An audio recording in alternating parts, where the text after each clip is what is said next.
सभी को जय श्री कृष्णा, श्री गणेशाय नमः। आपका आपके अपने चैनल संस्कार कथा चित्रण में बहुत बहुत स्वागत है। आज हम पौष माह के शुक्ल पक्ष की पुत्रदा एकादशी व्रत कथा का वाचन करेंगे। बोलिए विष्णु भगवान की जय।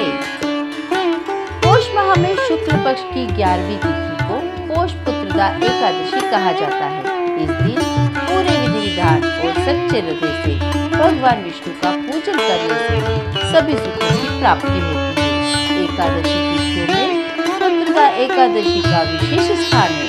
निसंतान दंपतियों के लिए यह व्रत एक बहुत ही विशेष महत्व रखता है। यह व्रत संतान प्राप्ति और संतान उन्नति की कामना के लिए किया जाता है। माना जाता है जो भी व्यक्ति पूरी श्रद्धा और नियम और विधि विधान से पुत्रदा एकादशी का व्रत करते हैं उन्हें योग्य संतान की प्राप्ति होती है। इसी कारण इसे पुत्रदा एकादशी कहा जाता है।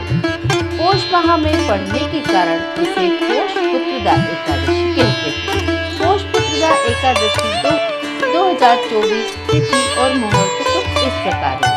पौष माह के शुक्ल पक्ष की एकादशी तिथि 20 जनवरी को रात 7:26 पर शुरू होगी और 21 जनवरी को रात्रि 7:26 पर समाप्त होगी।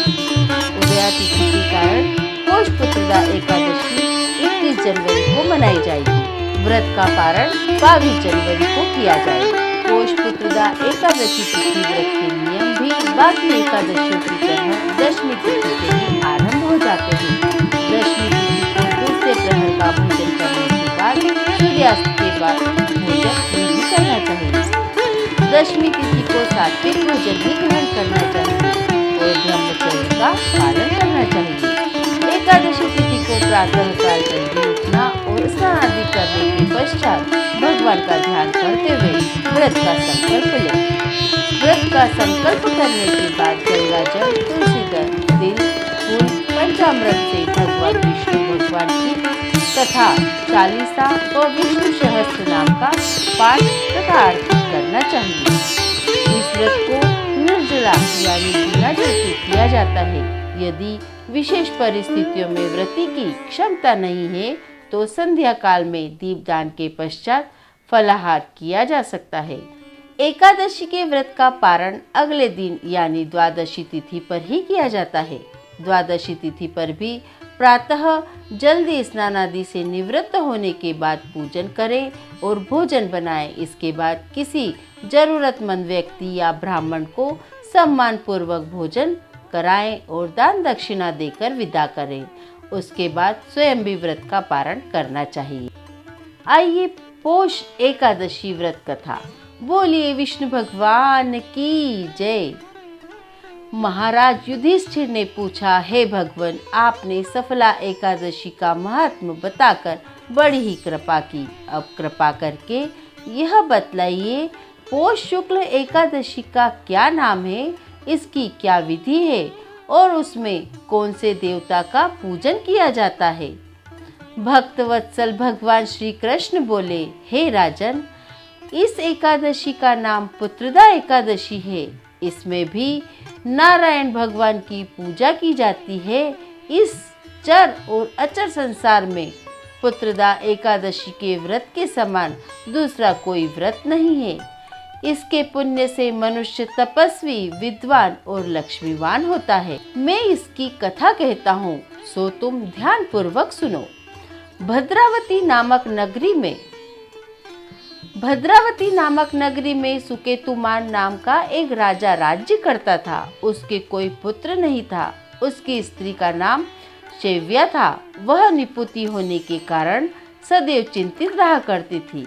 राजा के पितर भी रो रो कर पिंड लिया करते थे और सोचा करते थे, इसके बाद हमको कौन पिंड देगा।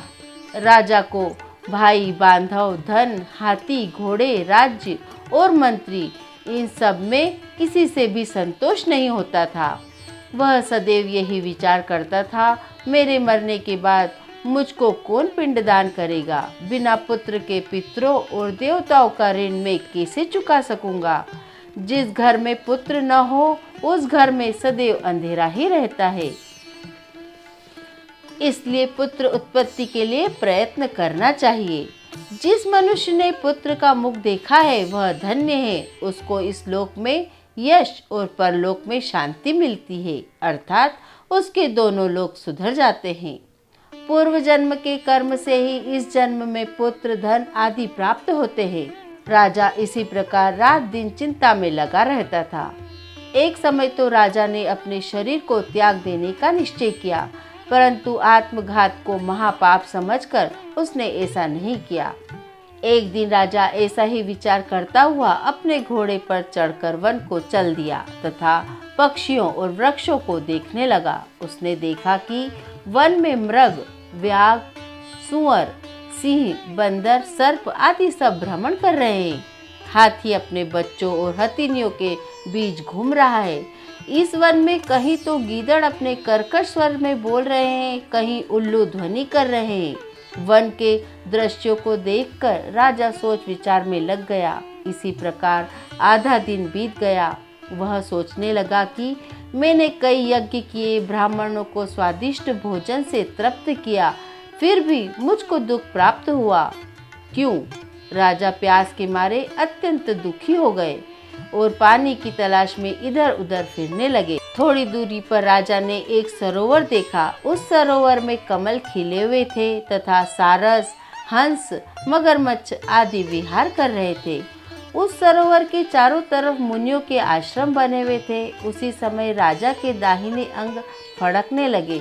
राजा शुभ शकुन समझकर घोड़े से उतरकर मुनियों को दंडवत प्रणाम करके बैठ गए। राजा को देखकर मुनियों ने कहा, हे राजन, हम तुमसे अत्यंत प्रसन्न हैं। तुम्हारी क्या इच्छा है सो कहो।